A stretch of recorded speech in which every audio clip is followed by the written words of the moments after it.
Welcome back to my channel. Today I'm going to review Cellframe. For those who are unfamiliar with my channel, what I do is I feed research into a model. The model has an output and I weigh that output to reality. I reflect and modify the model to correlate to the highest ROI possible in the cryptocurrency space. This is my model. The project is Cellframe and I'm going to jump right into it. So what problem market does this project currently solve or address? It addresses quantum cryptography. So we have classical computers, which are made up of transistors, which are electrons moving through a material, and that makes zeros and ones. But what we're going to move to is quantum states for the transistors, which allow for more possibilities than zeros and ones. But what this really means at a deeper level is all of computing is going to migrate to a better computing model or the quantum states or quantum computers, which will be able to do different things, because we're reaching the maximum capability of classical computers. But I know that different architectures and different upgrades in software will keep allowing for classical computers to scale. I do know that quantum computers are going to come on the scene, and they're going to be able to do many different types of computations, including breaking our current security models. So there's a security, if you imagine crypto as being, like your value and it's protected by some security layer, this is supported by classical computers, this layer. Well, quantum will be able to break this. And that's why we need quantum security. And that's what this project is aiming to address. It is made up of two-tier sharding, which is a Cellframe core, and the consensus Cellframe shards. So it's got the core and the shards. That's a two-tiered sharding. It's connected to Cellframe shards. These shards are purpose-built for apps. They're connected together, which means they can communicate seamlessly. This is important. As we've seen many bridge hacks, this connectability of shared security is important. This is the same model as Polkadot because it doesn't have the bridging risks. It is inspired by Polkadot. There are 50 slots. A current user is KELLUM. It's one of the first on their platform that we will be building. And these shards are cells in the Cellframe. All of these. So this Cellframe core connects all the Cellframe shards. And it's built in C to be very light and easy to support. It's also post-quantum, and it has a software development kit. So the main selling points of this project. Its quantum can potentially, quantum, as I mentioned before, quantum can potentially disrupt security.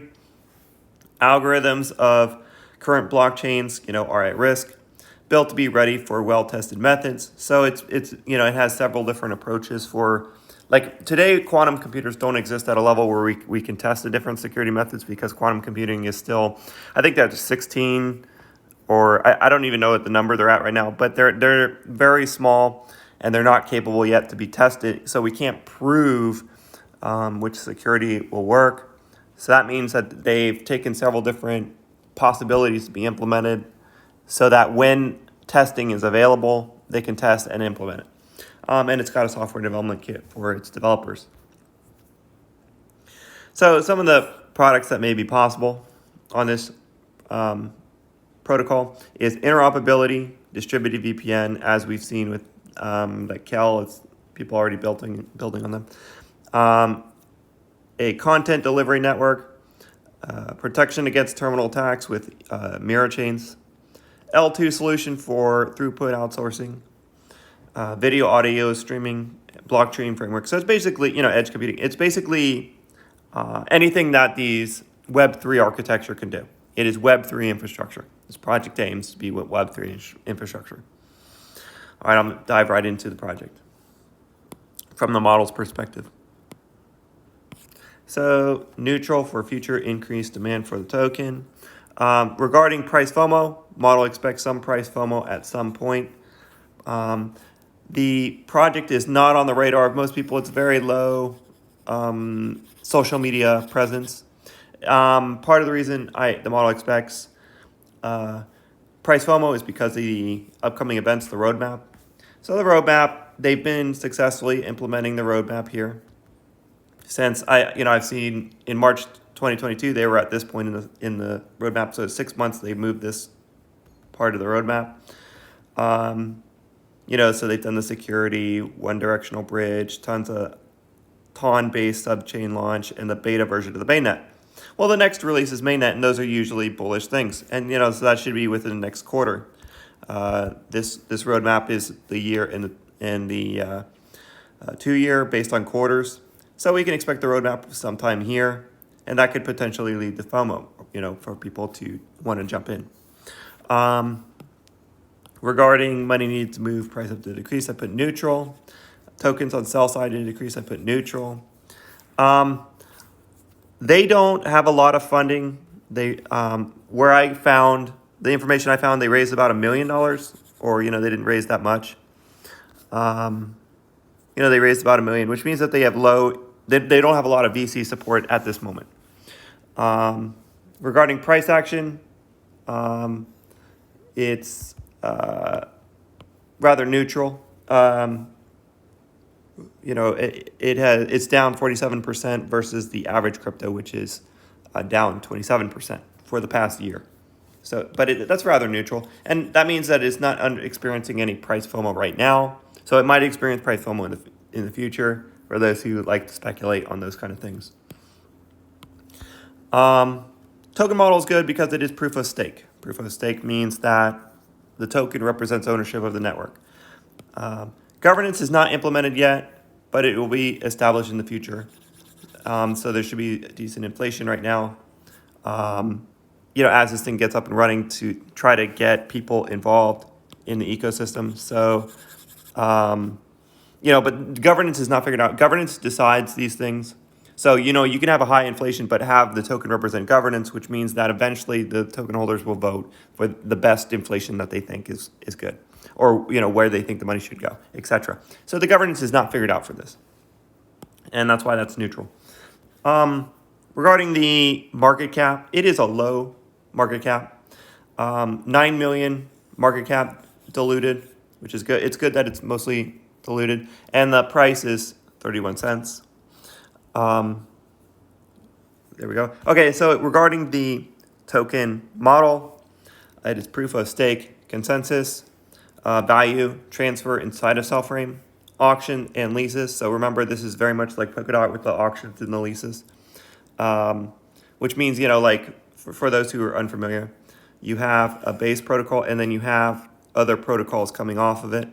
That is this is the security layer, and then these projects can have their own security as they want, but they could also be unique so that they can address different applications.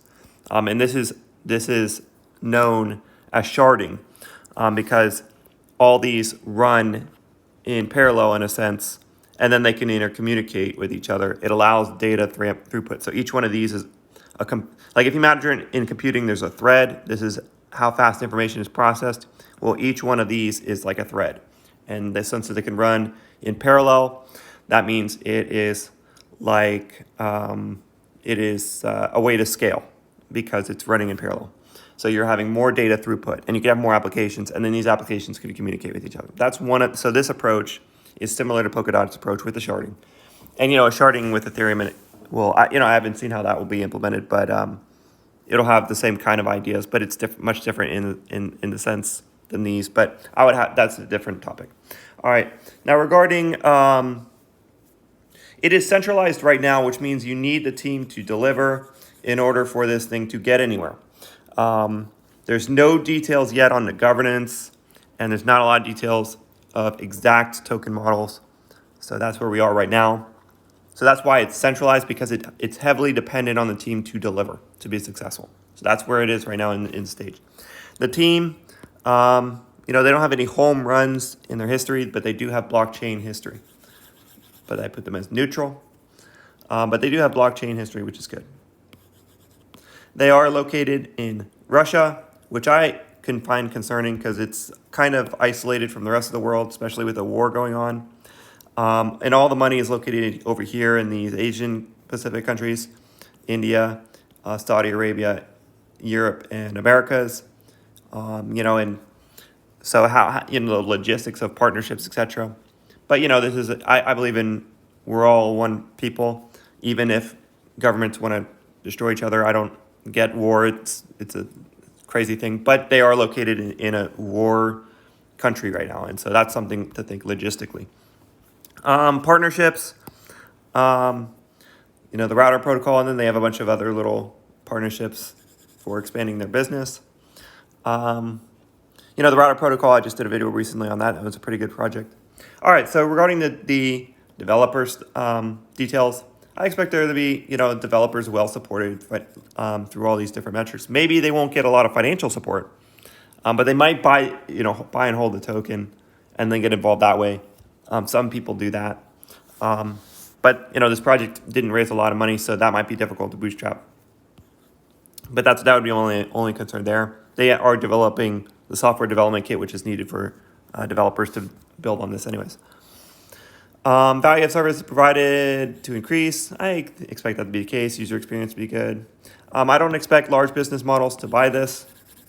I don't know enough about the token model. It was difficult to find a lot of details of the exact token models besides it being proof of stake, which means it would have those typical node payout node system, and that isn't too enticing for businesses to want to own it. I mean, unless they're taking a position to speculate or wanting to build their business on this, in which case they wanted to have data availability first. So that would be the case if they were doing that.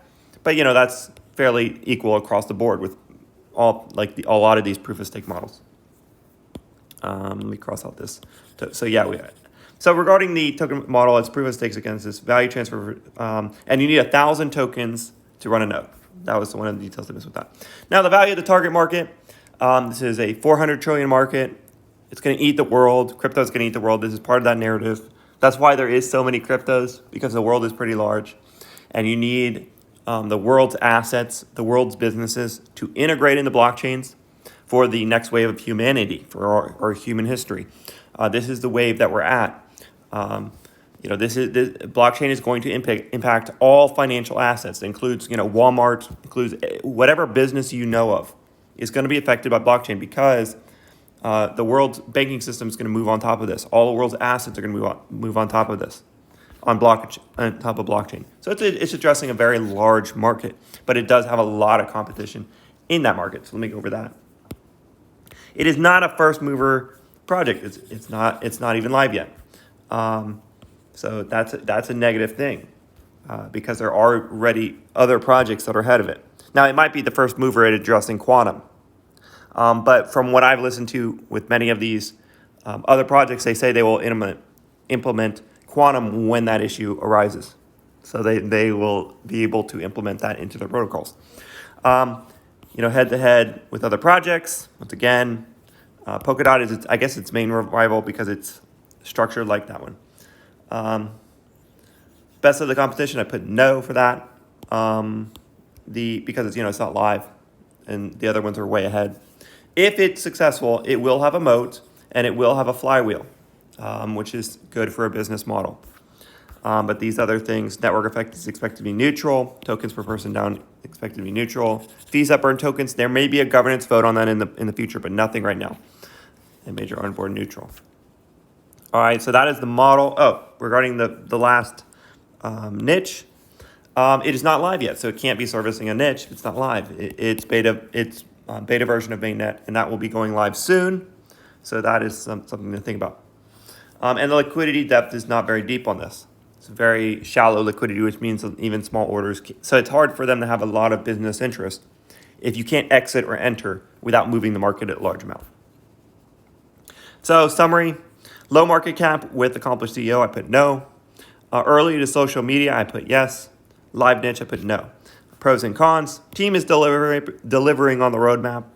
It's got a low social media presence and may get FOMO from the roadmap. That's the pros. The cons, lots of competition and no active mainnet yet. It's addressing a problem that is kind of far out. Quantum is not a problem right now. And many developers have said that in the other systems. They've said that, we know that quantum will be a thing in the future, and we've built our systems to be able to implement quantum encryption, quantum protection in the future when it becomes a problem. So they're addressing a problem before it's a problem. Location of the team. It's not really the original idea, even though this started 4 years ago. There's a lot of projects that have already implemented this that have done so live and are ready to go right now. There's no details on governance. That's another con. And there's not a lot of VC funding, which, I'm not a fan of VCs, but you do need some VC level. You do need some, there's a happy medium of money needed to get a project to be successful. You need, like some amount of money. Getting too much means that you can just walk away with lots of money and who cares, but getting too little means you can't get anything done. So, those are things to think about. But, some people will work through the problems. Some people work regardless of not receiving funds and they deliver anyway. So, you always could be in that group. So you got to think about those things. Like Ethereum didn't raise a lot of money and it almost went broke, but it still delivered in its early days. All right. Next, I'm going to do my patron exclusive points of view and personal actions that I take on this project. But if you like this kind of unbiased review of crypto projects that run projects through a model in an attempt to correlate to the highest ROI possible, please like and subscribe, and I'll see you guys next time.